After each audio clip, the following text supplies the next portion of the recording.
হাতে টাইম নেই অথচ খিদে পেয়েছে। তো সেই জন্য এই রেসিপিটা তোমরা একবার হলেও কিন্তু ট্রাই করে দেখতে পারো।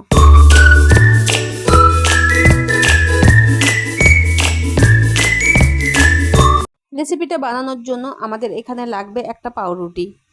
তো একটা বড় সাইজেরই পাউরুটি নিয়েছি। তো সেই পাউরুটিটাকে নিয়ে আমি কাঁচির মাধ্যমে এখানে ছোট ছোট করে কেটে নেব। তোমরা ছুরি দিয়েও এখানে কাটতে পারো, আমার কাঁচি দিয়ে সুবিধা হয়েছে তাই তোমাদেরকে দেখিয়ে দিচ্ছি। কাঁচি দিয়ে কিন্তু ছোট ছোট করে কেটে নিতে হবে।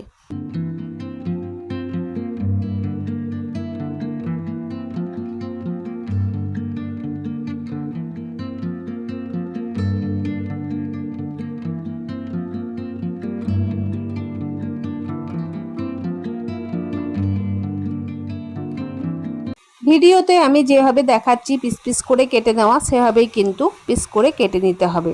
রেসিপিটা বানানোর জন্য খুব একটা জিনিসের কিন্তু কোনো প্রয়োজন নেই, শুধুমাত্র বাড়িতে যদি একটা পাউরুটি থাকে আর বাড়ির কিছু উপকরণ দিয়েই কিন্তু এই রেসিপিটা বানিয়ে নেওয়া যায়। খুব খিদে পেয়েছে অথচ খাওয়ার মতো বাড়িতে কিছু নেই, পাউরুটি থাকলেই কিন্তু এই রেসিপিটা তোমরা চটজলদি বানিয়ে নিতে পারো। তো এখানে দেখো আমার সব পাউরুটিগুলো কিন্তু টুকরো টুকরো করে কাটা হয়ে গেছে। এইভাবেই তোমাদেরকে কেটে নিতে হবে। তারপর একটা কড়াই বসিয়ে দিয়েছি গ্যাসের মধ্যে। কড়াইটা খুব ভালোভাবে গরম হয়ে গেলে এখানে দিয়ে দিয়েছি 1 চামচ মতো এখানে ঘি।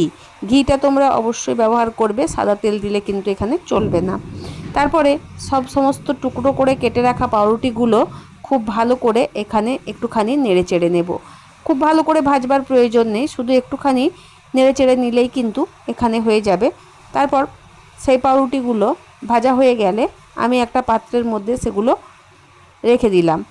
তো কালারটা এখনই দুর্দান্ত এসেছে, একটুখানি ভাজা ভাজা হয়েছে। তারপর দেখো এই রেসিপিটা করার জন্য আমি এখানে আবার কড়াইয়ের মধ্যে নিয়ে নিয়েছি সাদার তেল, আর পরিমাণ মতো মানে আমাদের নিজেদের পছন্দের মতো কিছু সবজি এখানে অ্যাড করব। তার জন্য এখানে নিয়ে নিয়েছি ক্যাপসিকাম। ক্যাপসিকামটা খুব ভালো করে ভেজে এখানে নিয়ে নেব। একটা পেঁয়াজ আমি কুচিয়ে রেখেছিলাম ছোট ছোট করে, সেটা দিয়ে দিয়েছি। ভালো করে ওটাও ভেজে নিয়ে এখানে দিয়ে দিয়েছি একটা টমেটো, সেটাও কুচিয়ে রেখেছিলাম। তারপর দিয়ে দিলাম কিছু ধনেপাতা। তো সব উপকরণগুলো দিয়ে আমি কড়াইয়ের মধ্যে খুব ভালো করে নেড়ে চেড়ে নিলাম।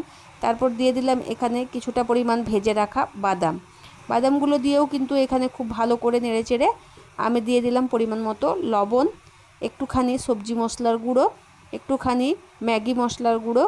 ম্যাগি মশলা যদি না থাকে তাহলে তোমরা পাস্তা মশলাটাও এখানে ইউজ করতে পারো। তারপর ম্যাগি মশলাটা দেওয়ার পর এখানে দিয়ে দিলাম 1/2 চা চামচ মতো ঝাল লঙ্কার গুঁড়ো, দিয়ে দিলাম সামান্য পরিমাণে হলুদ, আর এখানে দিয়ে দিলাম কিছুটা কিশমিশ। কিশমিশ দেওয়াটা অপশনাল, তোমরা চাইলে দিতেও পারো আবার নাও দিতে পারো। দিয়ে দিলাম 1/2 চা চামচ মতো বিট লবণ, আর দিয়ে দিলাম 1/2 চা চামচ মতো চিনি। সব মশলাগুলো দিয়ে আমি খুব ভালো করে এখানে মিশিয়ে নিলাম। তারপর দিয়ে দিলাম ভেজে রাখা পাউরুটিগুলো দিয়েও আমি এখানে খুব ভালো করে নেড়ে চেড়ে মিশিয়ে নেব। তাহলেই তৈরি হয়ে যাবে আমাদের চটজলদি একটা সুস্বাদু খাবার। খুব ভালো করে এখানে কিন্তু মেশাতে হবে মশলাটার সাথে, যাতে খুব ভালো করে মিশে যায় পাউরুটিগুলো। আর তারপর এখানে আমি ব্যবহার করব কিছুটা পরিমাণে সস। আমি এখানে 3 রকম সস ব্যবহার করছি, চিলি সস, টমেটো সস আর রেড চিলি সস। তো 3 রকম সস দিয়ে খুব ভালো করে এখানে মিশিয়ে নেব, আর মিশিয়ে নিলে এখানে তৈরি হয়ে যাবে।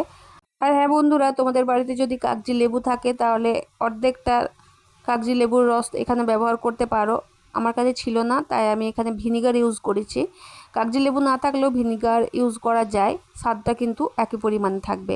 এখানে আমার রেডি হয়ে গেছে রেসিপিটা। তো চলো এবার আমি একটা পাত্রে সার্ভ করে নিলাম। তারপর তোমরা দেখো কত সুন্দর রেসিপিটা হয়েছে, দেখতেও যেরকম সুন্দর খেতেও কিন্তু সেরকম স্বাদ। চাইলে তোমরা একবার বাড়িতে ট্রাই করতে পারো।